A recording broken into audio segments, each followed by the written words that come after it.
একে এখন নিয়ে যাব ছেড়ে দিতি। শিয়ালের বাচ্চা জীবনের প্রথম দেখলাম আমি। কেউ আমাকে ভুল বুঝবেন না, আমি শিয়ালের কখনো কোনো ক্ষতি করি না। তবে শিয়ালটা রাত্রেবেলায় আসে এখানে বাচ্চা করার উদ্দেশ্যে, যেহেতু আমার হাঁসগুলো সারাদিনই এখানে থাকে, রাত্রেবেলায় খামারে যায়। তো ও যদি এখানে বাচ্চা করে তাহলে দিনের বেলায় ও আসবে, আমার হাঁসের বড় ক্ষতি করতে পারে। তার জন্য আমি চেষ্টা করি যাতে ও না আসে। শিয়ালের ছা এই যা এই গাড়ি দাও কি করি দাও পাড়া দিয়ে জন্য ওর মধ্যে ছিল। আর কই দাই একটা আমার সহ ধরো, আমার সহ ধরো। একটা প্রাইস কেনটা আমি মেরে দিনা লাগা তো মুখে মেরে দিই।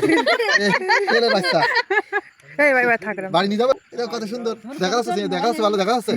শিয়ালের বাচ্চাটাকে বাড়ি নিয়ে চলে আসলাম। আসার পরে দেখি ওর মুখে অনেক বালি, তো একটু টিস্যু পেপার দিয়ে মুছে দিলাম। দেওয়ার পরে একে এখন নিয়ে যাব ছেড়ে দিতে নিচে, যেহেতু ওর মা আশেপাশে কোথাও আছে, তাই ছেড়ে দেওয়ার জন্য নিয়ে চলে যাচ্ছি আমি।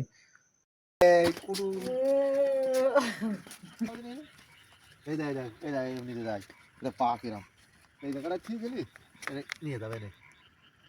আমার ওর মধ্যে যাইস না তোরা, তুই কি মানা করেছি না? চলো।